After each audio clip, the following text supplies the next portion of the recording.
ఈరోజు గుంటూరు నడిబొడ్డున జరిగినటువంటి ఈ సంఘటన ప్రతి ఒక్క మహిళకి జరిగినటువంటి అవమానంగా నేను భావిస్తున్నాను. మా మహిళా నేతలందరూ కూడా ఇక్కడికి ఆమెకు ఓదార్పునివ్వడం కోసం మాత్రమే వచ్చామని ముఖ్యంగా గల్లా మాధవి గారికి తెలియచేయడం జరుగుతుంది. ఏదో రాజకీయం చేయడానికి వచ్చారని గల్లా మాధవి గారు అలాగే రాయపాటి అరుణ గారు మాట్లాడుతూ ఉన్నారు. రాయపాటి శైలజ గారు వీరిద్దరూ కూడా ఏంటి రాజకీయం చేస్తున్నామని మాట్లాడుతున్నారు, కానీ వాళ్ళు తీసుకోవాల్సిన యాక్షన్ మీద ఎటువంటి రిపోర్టు లేదు. ప్రతి ఒక్కరికి కూడా పారదర్శకంగా మీరు ఏం చేశారు అనేది కళ్ళకు కట్టినట్టు కనిపిస్తా ఉంది. వీడియోస్ అన్ని ప్రూఫ్లుగా బయటికి వచ్చిన తర్వాత మీరు యాక్షన్ తీసుకున్నారు.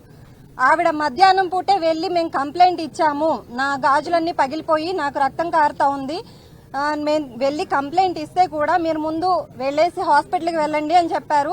హాస్పిటల్ నుంచి వచ్చేసరికి మళ్ళీ ఈ విధంగా మా పైన దాడి చేశారు అని చెప్పి బోరున ఏడుస్తోందామా. ఆమెకి నిజంగా మీరు రక్షణ కల్పించినట్లయితే ఆ రోజు ఇలాంటి దరిద్రమైన సంఘటన జరిగి ఉండేది కాదు కదా. ముందే మీరు యాక్షన్ తీసుకున్నట్లయితే ఆమెకి ఈ రోజు ఇలా వివసరం చేసి అవమానం జరిగేలాగా జరిగి ఉండేది కాదు.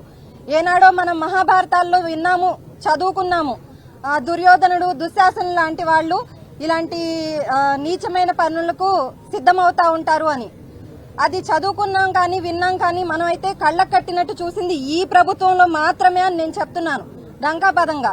ఎందుకంటే ఈ రోజు ఇక్కడ జరిగింది, మొన్న నెల్లూరులో జరిగింది, ఎక్కడ చూసినా సరే మహిళల పైన విపరీతమైన దాడులు, అవమానాలు, అత్యాచారాలు. ఎక్కడ చూసినా టీడీపీ ప్రభుత్వం అనగానే గుర్తొచ్చేది దాడులు, అవమానాలు, హత్యలు. ఇంకా చెప్పాలంటే ఈ రాజకీయం కోసం మీరందరూ కూడా ఇంత దిగజారిపోతున్నారా అని నేను ప్రశ్నిస్తా ఉన్నాను.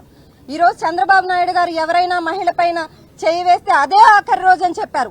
ఏది ఆ మల్లెల మూర్తి అనే అతనికి అదే ఆఖరి రోజు ఎందుకు అవ్వలేదని మేమందరం కూడా సూటిగా ప్రశ్నిస్తా ఉన్నాము. మల్లెల మూర్తి అనే వ్యక్తి ఈ రోజు హాయిగా రిమాండ్ లో ఉన్నాడు. మీరెందుకు ఆయన అరెస్ట్ చేశారు? ప్రొటెక్షన్ కోసం ఆయన అరెస్ట్ చేశారు. యాక్షన్ తీసుకుందామని అయితే నాకు అనిపించట్లేదు, నాకే కాదు ఎవరికీ అనిపించట్లేదు. ఎందుకంటే బయట ఉంటే గొడవలు జరుగుతాయి, మళ్ళీ అతన్ని సేవ్ చేయడం కష్టం అవుతుంది అని చెప్పేసి తీసుకెళ్లి ఆ చక్క రిమాండ్ లో పెట్టారు.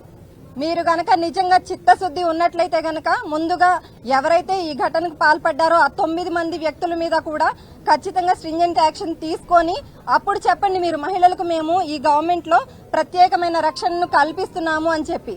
అంతేగాని అందరూ నవ్విపోతున్నారు. ఈ రోజు ఈ రాష్ట్రంలో జరిగే పాలన చూస్తుంటే నవ్విపోతున్నారు. సభ్య సమాజంలో ఉన్నామా లేక అడవిలో ఉన్నామా అని. పట్టపగలు నడి రోడ్డు మీద ఈ రకంగా మహిళ పైన అవమానం జరుగుతూ ఉంటే ఇక్కడున్నటువంటి ఎమ్మెల్యే గారు ఆవిడ మహిళ అయ్యుండి వెంటనే 0 ఎఫ్ఐఆర్ మీరు యాక్షన్ తీసుకోవాలమ్మా మాధవి గారు. ఎందుకంటే ఎఫ్ఐఆర్ పూర్తి చేసి మీరందరూ కంప్లైంట్లు తీసుకుని అవన్నీ చేయాల్సిన అవసరం లేదు. మహిళకి ఇంత అవమానం జరిగింది అని అంటే మీరు ఒక మహిళగా ఎమ్మెల్యేగా మీరు 0 ఎఫ్ఐఆర్ వెంటనే యాక్షన్ తీసుకోవాలి. అలాంటిది 2 రోజులు జాప్యం చేసి ఇప్పుడు మహిళా కమిషన్ నుంచి శైలజ గారు వచ్చేమంటారు, ఎవరు వీడియో బయటకు ఎవరు పెట్టారు నాకు తెలిసి యాక్షన్ తీసుకోవడం, ముందు వీడియో ఎలా బయటకు వచ్చింది అని అంటున్నారు. మీరు వీడియో వచ్చిన దాని మీద టెన్షన్ పడటమే మాకు కనిపిస్తుంది, కానీ ఎవరైతే ఈ చర్యకు పాల్పడ్డారో వారి మీద యాక్షన్ తీసుకోవాలనే తపన తాపత్రయం మాకైతే ఏం కనిపించట్లేదు. ఒకవేళ నిజంగా చిత్తశుద్ధి ఉన్న ప్రభుత్వం మీదని నిరూపించుకోవాలనుకుంటే ఇకపై మీ భవిష్యత్ కార్యాచరణ మార్చుకోండి. ఇలాంటి రాజకీయాలు, ఇలాంటి దాడులు మరొకసారి పునరావృతం కాకుండా ఏం చేయాలనేది ఒకసారి ఆలోచించండి. ఒక హోమ్ మినిస్టర్ గా ఉన్న మీరు ఈ రోజు మేము ఎన్నిసార్లు కంప్లైంట్ చేశాము, నా విషయంలో కంప్లైంట్ చేశాము, అలాగే రోజమ్మని ఇలా మాట్లాడారని కంప్లైంట్ చేశాము. మేమందరం కూడా ఇక్కడున్న ప్రతి ఒక్క ప్రజాప్రతినిధి వెళ్లి కంప్లైంట్ చేశాము మహిళా కమిషన్ కి.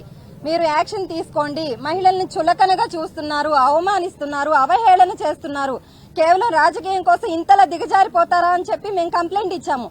దాని మీద ఎలాంటి యాక్షన్ లేదు. కేవలం మేకప్ వేసుకున్నారు అనే ఒక్క మాట కోసం యాక్షన్ తీసుకొని అమర్నాథ్ గారిని మహిళా కమిషన్ చుట్టూ తిప్పుతున్నారు. ఇవాళ ఏం యాక్షన్ తీసుకుంటున్నారు మీరు వారందరి మీద? ఎవరి మీద ఎలాంటి యాక్షన్ మీరు తీసుకోవట్లేదు. కేవలం కాలం జాప్యం చేస్తే అందరూ ఈ విషయాన్ని మర్చిపోతారు.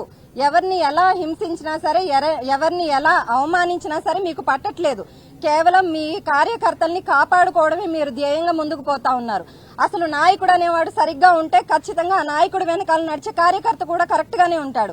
నాయకుడు కరెక్ట్ గా ఉన్న రోజు ఇలాంటి ఘటనలన్నీ కూడా పునరావృతం కావు. నాయకుడే నేను రెడ్ బుక్ తీసుకొస్తున్నాను, ఆ రెడ్ బుక్ పాలనే జరుగుతుంది అని చెప్పి మీ అందరికీ అదే ఎవరైతే టీడీపీ నాయకులు ఉన్నారో వారందరికీ మద్దతు తెలుపుతా ఉంటే ఇంకా వెనకాల ఉన్న నడిచే జనాలంతా ఏం నడుస్తారు? అయితే మాకేం కాదు, మా చంద్రబాబు నాయుడు గారు ఉన్నారో లోకేష్ గారు ఉన్నారో ఎవరో ఒకరు ఉన్నారు అని చెప్పేసి వాళ్ళు కూడా ధైర్యంగా ఇలా చర్యలకు పాల్పడతా ఉన్నారు. వెంటనే మీరు యాక్షన్ తీసుకున్నట్లయితే ఈ రోజు అలా జరిగేది కాదు. నెల్లూరులో ఆమె గురించి ఎంత బాధపడుతుంది, ఆమె గుండె పగిలేలా ఏడుస్తుందని అమ్మ పూజితమ్మ చెప్తూ ఉన్నారు. అసలు ఇంత అవమానంగా మహిళ మానం ప్రాణం అన్నీ కూడా గాలికి వదిలేసి తిరగాల ఈ రాష్ట్రంలో మీ ప్రభుత్వంలో? ఒకసారి ఆత్మ విమర్శ చేసుకోండి. ప్రజలందరూ కూడా నవ్వుతున్నారు. లాకప్ డెత్లు మీ హయాంలోనే, హత్యలు మీ హయాంలోనే, అత్యాచారాలు మీ హయాంలోనే, గంటకి నాలుగు చోట్ల జరుగుతున్నాయంటే మీరు చూడండి ఎంత దారుణమైన పరిస్థితుల్లో ఉన్నామో. జగన్మోహన్ రెడ్డి గారు చెప్పారు జంగిల్ రాజ్ పాలన ఈ రోజు ఈ రాష్ట్రంలో తిరుగుతా ఉన్నది అని. మినిస్టర్ల మీద దాడులు చేస్తా ఉన్నారు, కార్లు పగలగొడతా ఉన్నారు, అలాగే ఇళ్లు తగలబెడతా ఉన్నారు. ఎన్ని ఘటనలు, ఒకటి కాదు. ఎగ్జాంపుల్ గా చూసుకుంటే ఇవన్నీ కూడా వెలుగులోకి వచ్చినవి మాత్రమే. వెలుగులోకి రాకుండా తొక్కిపట్టి ఉన్నాయి, ఇంకా ఎన్నో ఉన్నాయి.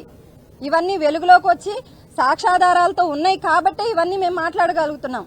సాక్ష్యాధారాలు లేకుండా వెలుగులోకి రాకుండా ఎంత మందిని ఇబ్బంది పెడుతున్నారో మీ టీడీపీ కార్యకర్తలను ఒక్కసారి ఆత్మవిమర్శ చేసుకొని దయచేసి ఈ పాలనకి చరమగీతం పాడి మీరందరూ కూడా ఎవరైతే ఇలాంటి ఘటనలు చేస్తున్నారో మరొకసారి పునరావృతం కాకుండా ఉండేలాగా కఠినమైన చర్యలు తీసుకోవాలని, దాని మీద మీరు ఏమి యాక్షన్ ప్లాన్ తీసుకుంటున్నారనేది కూడా ప్రజలందరికీ కూడా తెలియజేయవలసిందిగా, ఎవరైతే ఇలా బాధితులు ఉన్నారో వారందరికీ కూడా వైఎస్ఆర్సీపీ మహిళా విభాగం తరఫున మేమందరం కూడా అండగా ఉంటాము.